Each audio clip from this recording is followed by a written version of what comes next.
오늘은 마태복음 6장 25절에서 34절 말씀을 가지고 살아야 할 삶이라는 주제로 잠시 말씀을 나누기 원합니다. 이스라엘 백성들은 출애굽할 때 곧 광야 40년 동안 누가 먹이시고 누가 기르셨나요? 하나님께서 하늘에서 만나와 메추라기 또한 반석에서 물을 내셔서 그들을 기르셨어요.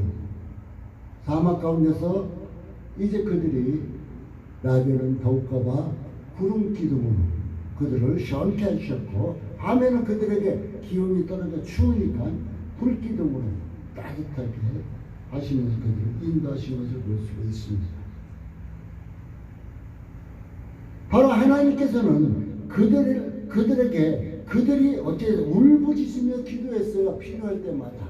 그때마다 하나님께서는 어떻게 했어요? 응답하셨어요. 오늘 말씀의 33절에 너희는 먼저 그의 나라와 그의 의를 구하라. 그리하면 이 모든 것을 너희에게 더하시겠다고 약속하셨습니다. 제가 6월 24일 날 이제 간암으로 인해서 병원에 입원했습니다. 그런데 하나님께 맡기고 입원을 했어요. 제 자신이. 완치 판정을 받아야 할 그 5년의 기간이 지나서 완치 판정을 받으러 갔는데 다시 조금 이렇게 생겼다 해서 다시 병원에 들어갔습니다. 하나님께 기도했습니다. 누구한테 맡길 길이 없어요. 근데 하나님께서 나를 어떻게 했냐면 이번에는 그렇게 이제 힘들지도 않게 하고 수술하는 기가 힘들지도 않게 하시고 3박 4일 만에 저를 퇴원시키시고 주일날 토요일날 퇴원시키고 주일날 이곳에 다시 세워주셨음을 봅니다. 하나님께서는 나를 통해서 먼저 그의 나라와 의를 구하라 하고 이 말씀을 주셨는데 이것을 행하라는 거예요. 그냥 퇴원하라는 거예요. 가퇴원으로 나왔어요. 퇴원하라는 거예요. 그래서 이 강단에 서라고 말씀하신 거예요. 우리 하나님께서는 우리 인생들이 우리 인간으로 태어났은 우리 인생들이 살아야 할 삶을 살고 있는가 이 시간 묻고 계십니다. 나는 과연 어떠한 삶을 살고 있는가? 어떤 삶을 살고 있는가 한번 깊이 생각해 보시기 바라겠습니다. 스위스 의사 톨리에라는 사람은 우리 인생을 4가지 계절로 비유하고 연대를 구별했습니다. 태어나서부터 20세까지는 봄의 계절이다. 이 기간은 준비하는 기간으로 자신이 어떠한 사람이 될 것인가 하는 것을 생각하는 기간입니다. 그래서 어린아이일 때 교육을 잘 시켜야만 삐뚤어 안 가고 올바로 갈 수 있습니다. 그래서 어린아이일 때 교회를 열심히 다니던 그 유초등부 학생들이 이제 교회를 떠났다가도 다시 하나님의 품으로 돌아오는 것은 바로 그 어렸을 때 말씀으로 잘 가르침을 받았기 때문이라고 말할 수 있을 것입니다. 20세부터 40세까지는 여름이라고 얘기합니다. 활동시기, 우리 인간들은 활동시기라고 해요. 그 다음에 40세부터 60세까지는 가을의 시기다. 수확 기간으로 여름에 활동한 결과를 수확하는 시기가 바로 이 나이다. 바로 또한 겨울의 기간은 60세부터 80세까지다. 죽을 때까지다 했죠. 인생에 있어서 영적으로 가장 성숙해가는 시기다. 영적으로 가장 성숙해지는 시기라고 이렇게 말했습니다. 지금 이 시간 하나님의 말씀을 통해서 중요한 것이 있습니다. 내가 과연 하나님이 원하시는 기뻐하시는 살아야 할 삶, 이 세상에 태어나서 내가 살아야 할 삶을 살고 있는가 하는 것이 중요합니다.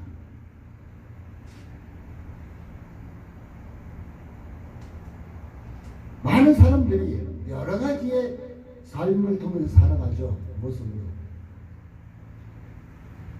우리는 과연 어떤 삶을 살고 있는가 하는 것을 성경을 통해서 한번 깊이 찾아보시기 바라겠습니다. 우리 인생의 삶은 네 가지로 구분할 수가 있습니다. 이 네 가지 중에 나는 과연 이 시간까지 어떤 삶을 살고 있는가 한번 살펴보시기 바라요. 나도 여러분이 어떤 삶을 살고 있는지 자세히 몰라요. 아니, 같이 살고 있는, 이게 부부를 할지라도 언제나 그 마음까지 알 수가 없습니다. 이 시간 하나님의 말씀을 통해서 나는 과연 어떤 삶을 살고 있는가 한번 자신을 살펴볼 수 있기를 바라겠습니다.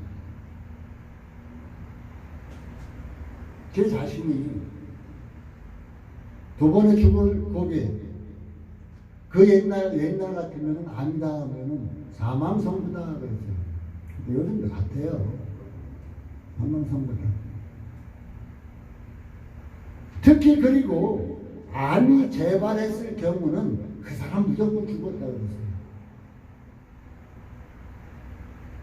그런데 하나님이 나를 살리실 이곳에 지금 이 시간 세우고 계시잖아요. 저도 오늘 말씀을 대언하면서 나는 과연 어떤 삶을 살았는가 또 한번 들어볼 것입니다. 부딪혀볼 것입니다. 여러분도 이 네 가지를 한번 살펴보세요. 첫째로 네 가지를 그냥 먼저 말씀드리겠습니다. 첫째로 소유를 위해서 사는 사람, 그냥 재물을 위해서 사는 사람.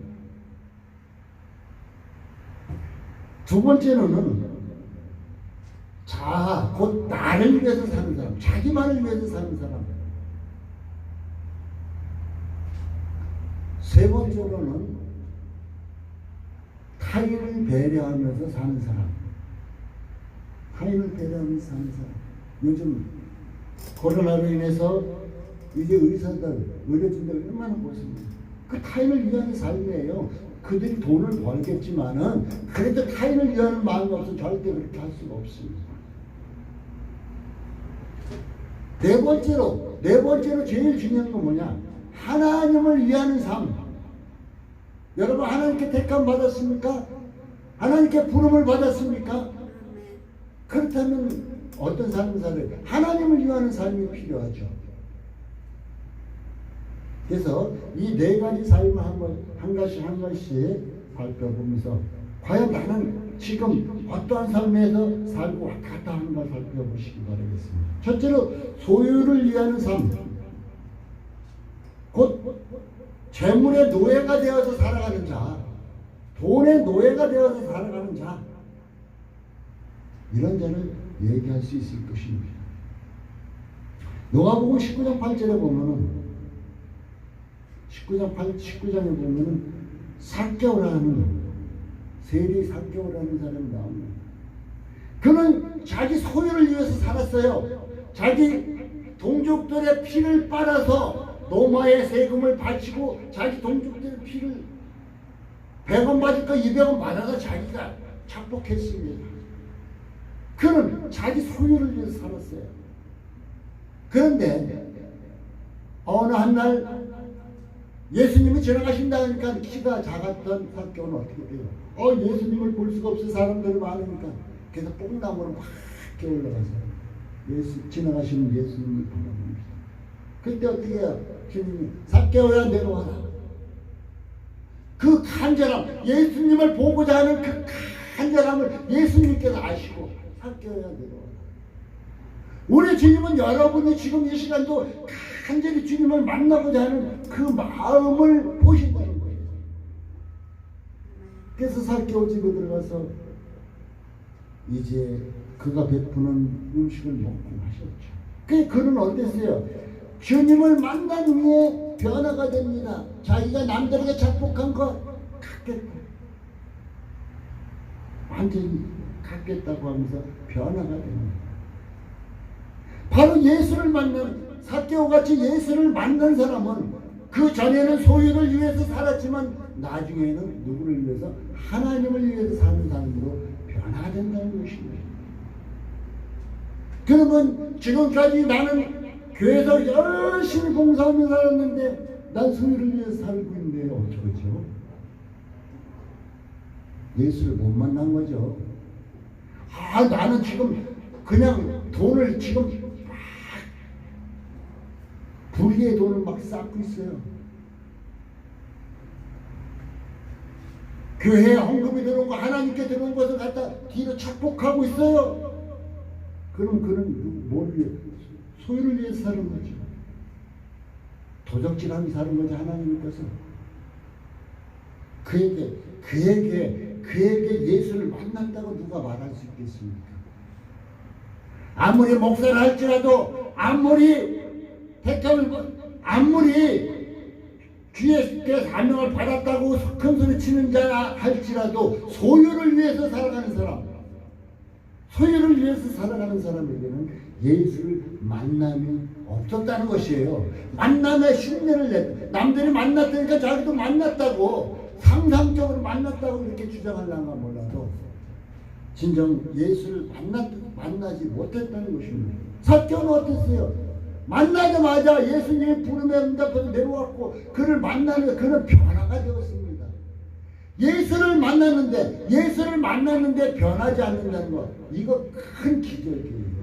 이것보다 큰 기적은 없어요. 예수를 만나면 변할 수밖에 없다는 것입니다.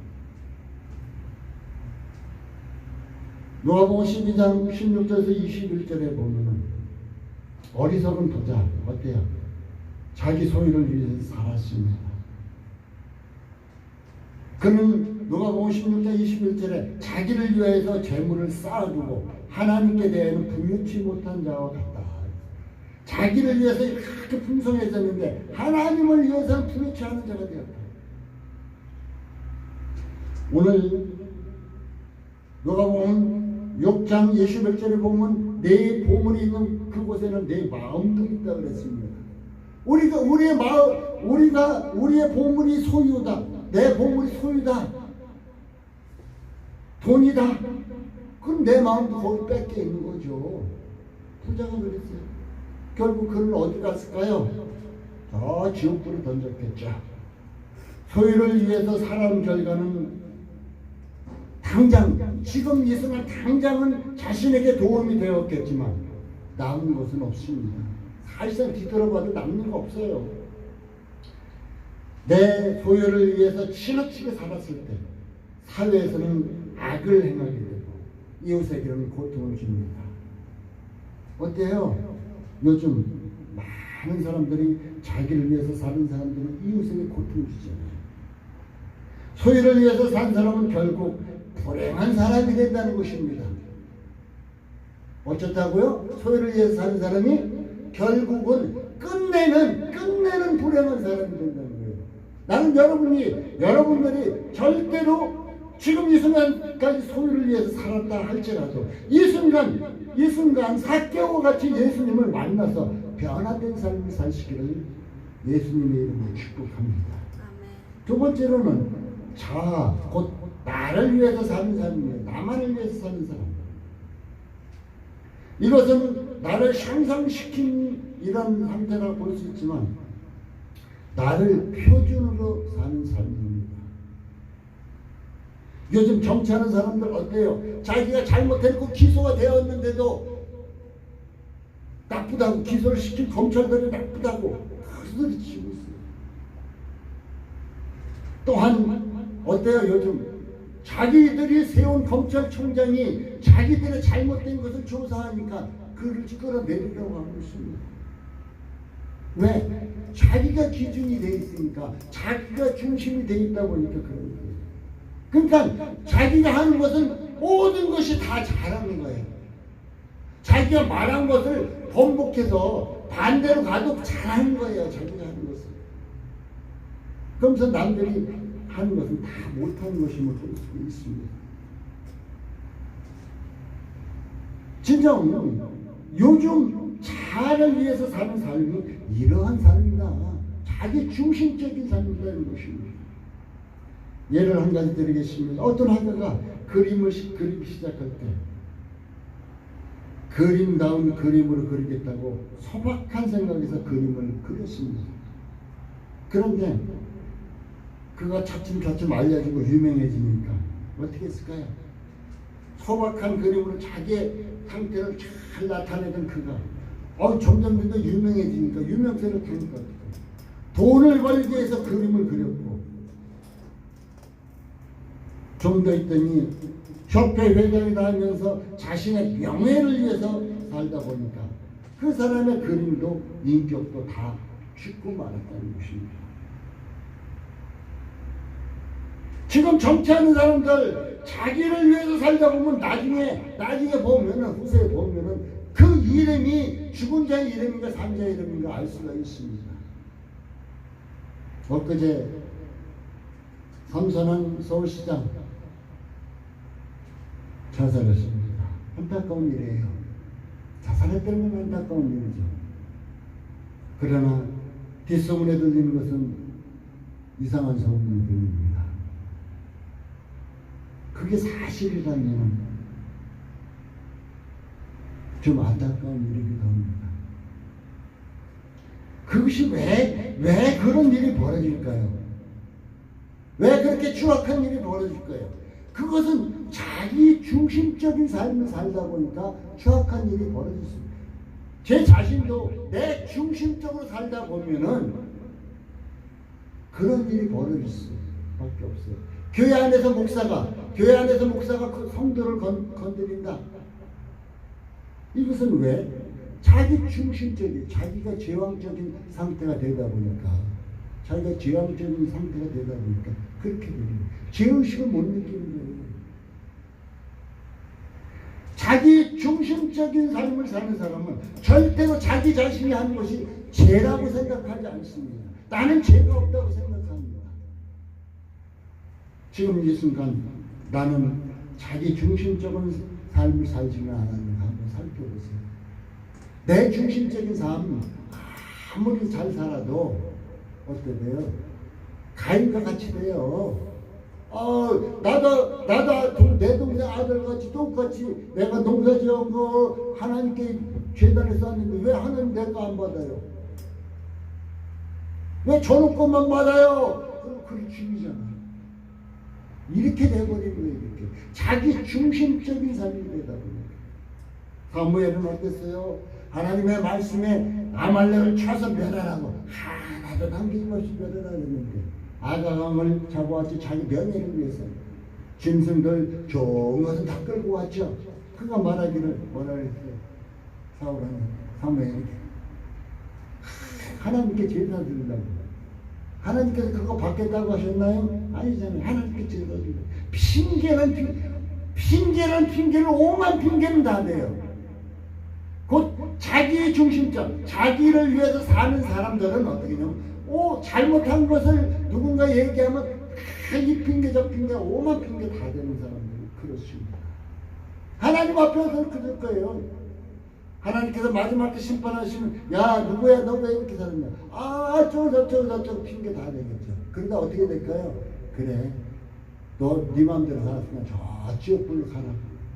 더 내시겠죠. 사랑하는 성도 여러분 자신을 위해서 사는 삶을 살지는 않았습니다. 이 시간 동안 살펴보시기 바라겠습니다. 세 번째는 타인을 위해서 사는 사람입니다. 타인을 위해서 살아간다는 것은 인생을 살아가는 하나의 원칙입니다. 왜? 인생을 위해서, 인생이 사람으로 태어났으면은 나를 위해서 사는 게 아니라 타인을 위해서 살아가는 것이 원칙이 되어야 인생이. 왜? 사람 인자 한번 봅시다. 사람 인자. 이거 빠지면 어떻게 될까? 이거 넘어져요. 이쪽 거 빠지면 어떻게 될까? 넘어져요. 혼자는 살 수가 없습니다. 사람은. 그래서 타인을 위해서 살아가야 한다는 것입니다.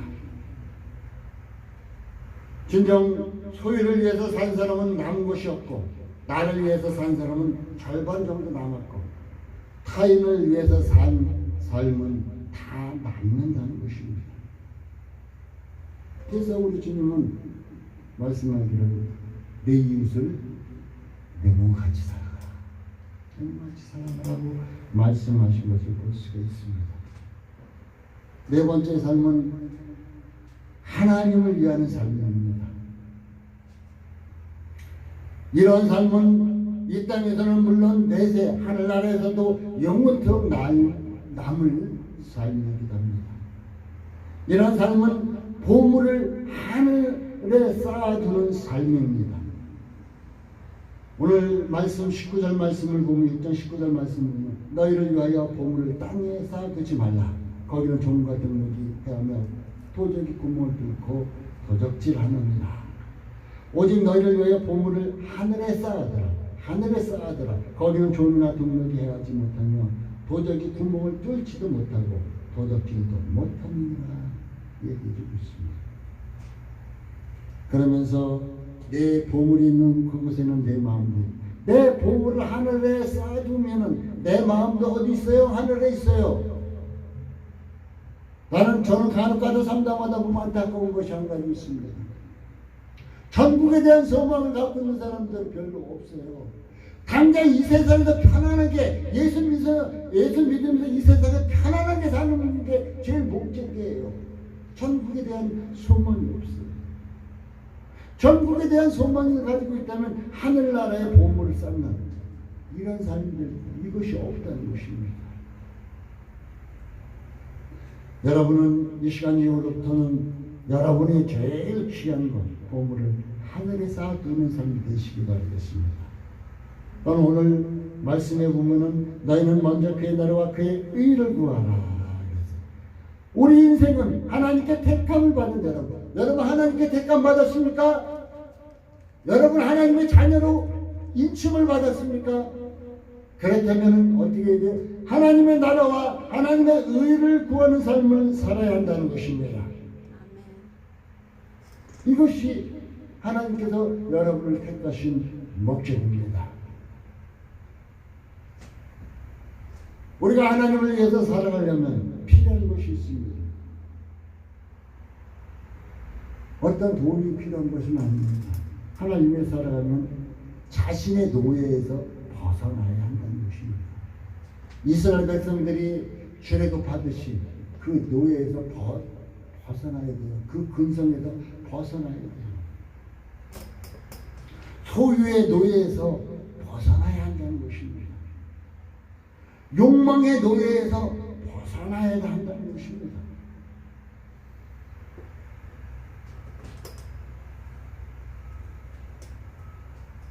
그래야만이 이러한 노예에서 잘못된 것에서 벗어나야만이 하나님을 위해서 살 수가 있다는 것입니다. 사랑하는 성도 여러분 지금 이 순간 소유의 노예가 되어 있었습니까? 욕망의 노예가 되어 있었습니까? 이 세상 것의 노예가 되어 있었습니까? 예수의 이름으로 벗어나시기 바라겠습니다. 그럴 때 하나님을 위해서 살아갈 수가 있다는 것입니다. 로마서 14장 8절에는 우리가 살아도 주를 위해 살고 죽어도 주를 위해 죽나니 우리가 사나 죽으나 주의 것이다. 이 고백이 필요해요. 여러분이 주의 것이 돼야지 주의 것이 안 되면 아무 소용 없잖아요. 누군가 이 컵을 우리 사모가 이 컵을 샀어요. 돈 주고 샀어요. 그럼 이게 물건을 파는 사람의 것인가요? 우리 사모의 것인가요? 돈을 주고 산 사람 것이잖아요. 하나님께서 예수님을 십자가에 못 박히시고 예수님의 보혈로 우리를 사셨어요. 그럼 우리가 내 것인가요? 여러분은 예수님을 택하셨다는데 여러분 것인가요? 하나님의 것이 됐잖아요. 이제는 하나님의 것이에요. 내 것이라고 잘못 주장하니 이것은 소유를 이 물건을 돈을 받아놓고 파는 사람이 그 파는 사람이 자기 것이라고 막 주장한다면 어떻게 되겠어요? 말도 안 되는 소리잖아요. 그럼 여러분이 지금 현재로 하나님께서 여러분을 돈 주고 사셨는데 여러분 것이라고 막 주장한다면 하나님께서 기가 막히시겠죠. 이젠 여러분 것이 아니라 하나님의 것입니다. 그래서 로마서 10장 8절에 고백하잖아요. 우리가 살아도 주를 위해 살고 죽어도 주를 위해 죽나. 우리가 사나 죽으나 누구 것이라고요? 주의 것이라고. 주의 것이라고 말하고 있습니다. 사랑하는 성도 여러분, 여러분은 예수님의 피값으로 하나님께서 사셨습니다. 이제는 여러분이 여러분의 것이 아니라 하나님의 것이라는 것을 꼭 기억해 두십시오. 이러할 때, 이것을 알고 온전히 알 때 하나님을 위하는 삶을 살아가게 된다는 것입니다. 결론을 맺겠습니다. 사랑하는 성도 여러분, 소유의 노예가 되어 소유를 위해서 살 때 남는 것은 전혀 없습니다. 욕망의 노예가 되어서 자신을 위해 살 때 절반쯤 남게 될지도 모릅니다. 그러나 이 사회는, 그러한 가정은 병들고 맙니다. 우리가 이웃을 위해서 살고 하나님을 위해서 살 때 하나님께서는 우리를 위해서 축복해 주신다는 것입니다. 우리가 하나님을 위해서 살 때, 우리 이웃을 위해서 살아갈 때 하나님께서는 우리에게 필요한 모든 것, 건강, 재물, 모든 거 다 주신다는 거예요. 하나님께 축복해 주고. 왜? 하나님의 자녀니까. 우리가 하나님의 것으로, 하나님의 물건답게 하나님의 것으로 살다 보면 하나님께서 우리를 위해서 모든 것을 감당해 주신다는 것입니다. 사랑하는 성도들이 하나님을 경외하는 가운데 삶을 충실하며 우리의 필요를 채워주실 것입니다. 오늘 6장 32절에 이는 다 아무것도 염려하지 말라. 이는 다 이방인들이 구하시는 것입니다. 우리 천부께서는, 우리 하나님께서는 이 모든 것이 너희에게, 여러분에게, 하나님께서 사신, 피값으로 사신 여러분에게 다 있어야 할 줄 안다. 있어야 할 줄 아시는 하나님께서 채워주실 것은 당연하십니다. 그러니까 소유를 위해서, 욕망을 위해서 살기보다는 하나님을 위해서 사십시오. 그럼 하나님께서 우선순위만 바꾸면, 우선순위만 하나님을 위해서, 나를 위해서 살던 거를 하나님을 위해서 사는 걸 바꾸기만 하면은 그 채워지는 건 다 채워준다는 것입니다. 우리는 염려함으로 아무것도 이룰 수가 없습니다. 세상 것에 얽매여 있지 마십시오. 하나님의 뜻을 실현하는 자가 되시기 바라겠습니다. 사랑하는 성도 여러분, 살아야 할 삶, 죽는 사람, 자살한 사람들도 있고 죽어야 할 사람, 제가 이제 암으로 두 번 죽음의 고비를 넘기다 보니 살아야 할 삶을 살아야 한다는 것을 다시 한번 상기하게 되었습니다. 여러분들도 진정 하나님을 위한 복된 삶을 살아나갈 수 있기를 바라겠습니다. 기도합니다. 하나님 감사합니다.